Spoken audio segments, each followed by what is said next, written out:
So imagine this. What if you could sell your face? I mean, not literally sell your face, but a digital copy. Right. It sounds a bit sci-fi, but people are actually doing it.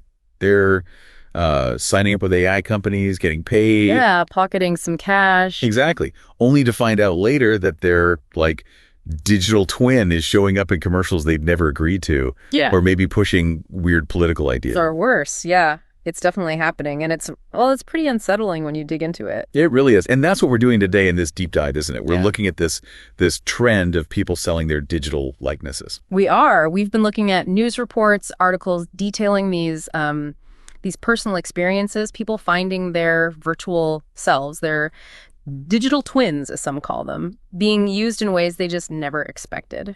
So our goal here is to unpack this. Like, why are people doing it? How does the tech even make this possible? And maybe most importantly, what are the real consequences? For them, obviously, but also, for all of us trying to figure out what's real online anymore. Absolutely. It's becoming a minefield out there. Okay, so let's start with the attraction. Why sign up for this in the first place? Well, the big one seems to be money, plain and simple. Right. The sources we looked at mention figures, up to maybe a few €1,000. It depends on how much it's used, maybe who the person is. Like, we saw cases, right? Adam Coy, he's an actor, needed income. Connor Yates, same thing. Basically said he needed the cash. Exactly. And it's often framed as, not much work for decent pay. Easy money. Yeah, easy money. Yeah. Famous last words sometimes. Right. But the process itself, it's pitched as being pretty straightforward. It is. The articles describe maybe half a day of filming. You stand in front of a green screen, read some stuff off a teleprompter. Sounds pretty painless. On the surface, yes. And there's maybe another angle, too. Celine Vasseur, she's a digital comms consultant. She suggested that brands might see using these AI avatars as looking modern, cutting edge. Oh, okay. Like a tech-forward image thing. Kind of, yeah. But it's how they get from that filming session to a usable avatar that's the core of it. Tell us about that. How does that technology actually work? So during that filming, they don't just get you reading lines. They ask you to show different emotions. Smile, frown, look surprised, angry. Right. Capture the range. Precisely. Then AI algorithms take all that footage, all those expressions, your voice patterns, and they learn to mimic you. Wow. Yeah. So that data lets the AI generate speech, maybe in different languages, different tones of voice, but using your face, your likeness. So they basically got a digital puppet version of you that can say or do anything they program it to. That's a pretty good way to put it. Though it's interesting, Alexander Wojcik from Synthesia, one of the big companies in this space, he did point out that, right now, a real human performance is still better. How so? In the nuances, right? Like subtle voice changes, body language, those tiny micro expressions that convey so much. AI isn't quite there yet compared to a good actor, for instance. Okay, so there's still a difference if you look closely. For now, yeah. But the key thing is how easy these platforms are for clients to use. They can browse a library of faces, real people who signed up, pick one, choose a language, a tone, type in some text. And boom, instant video. Relatively cheap too, I imagine. Compared to a traditional shoot, definitely.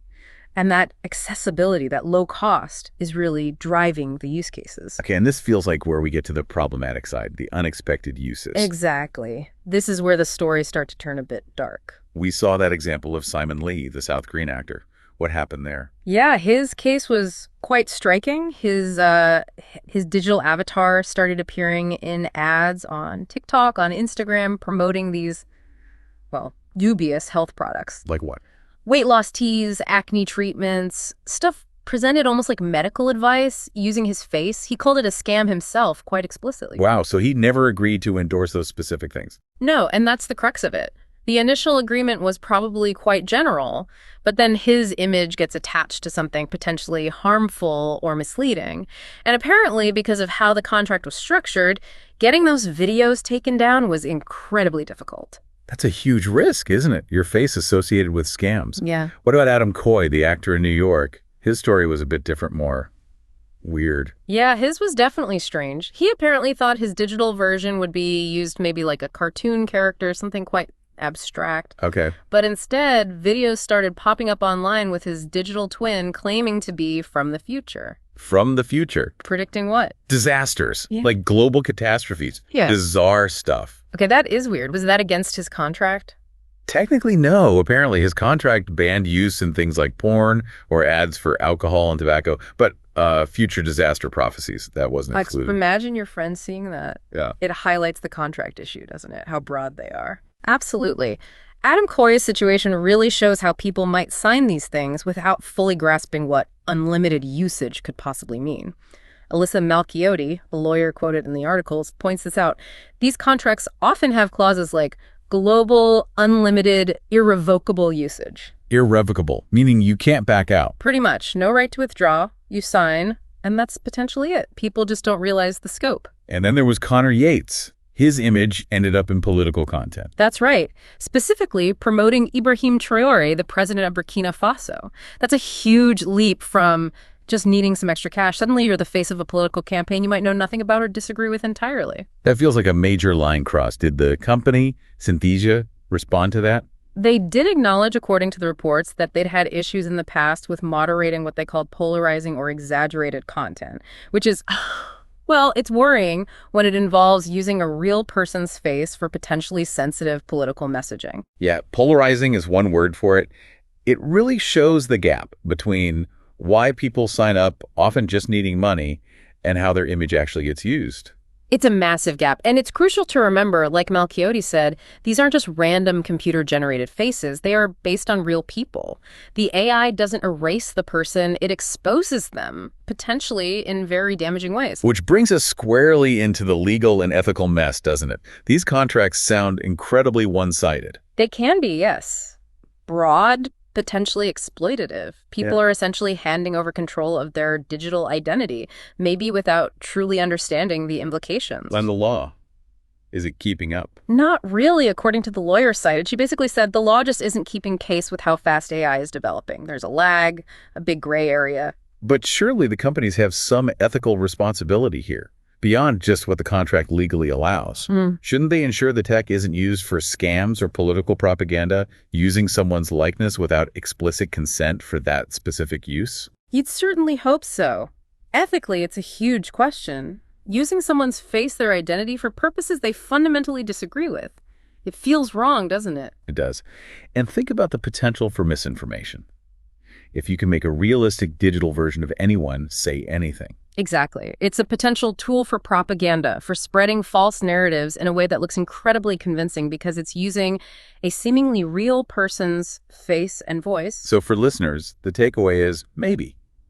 Be extra skeptical of videos you see online, even if the person looks familiar. Definitely. That critical awareness is becoming more important than ever. The face you see might belong to a real person, but the words might not be theirs at all. This whole situation really forces us to ask some fundamental questions about, who owns our digital selves? What rights do we have in this AI age? It really does. If your digital likeness can be bought, sold, and manipulated like this, where do you draw the line? What control do you retain over your own identity? It goes way beyond just the initial transaction. It's about reputation, autonomy. Absolutely. And stepping back, this whole trend just shines a massive spotlight on the gap between how fast the tech is moving and how slowly our legal and ethical frameworks adapt. Selling your image seems simple, but it can unleash this cascade of consequences. So the key takeaway seems to be that this seemingly straightforward deal cash for your digital image is anything but simple. And it opens up a whole can of worms regarding ethics, consent, and control in the digital age. That sums it up well. We're navigating uncharted territory here, really. Which leaves us with a pretty big thought to chew on, doesn't it? As AI keeps getting better at blurring the lines between what's real and what's synthetic, how do we maintain trust, authenticity? How do we protect our own autonomy online? That's the question, isn't it? It challenges us individually and as a society to think very carefully about the future we're building with this technology. It certainly does. Well, this has been a really eye-opening, maybe slightly alarming deep dive. A lot to think about for sure. And that brings us to the end of this discussion on Le Podcast de Philippe.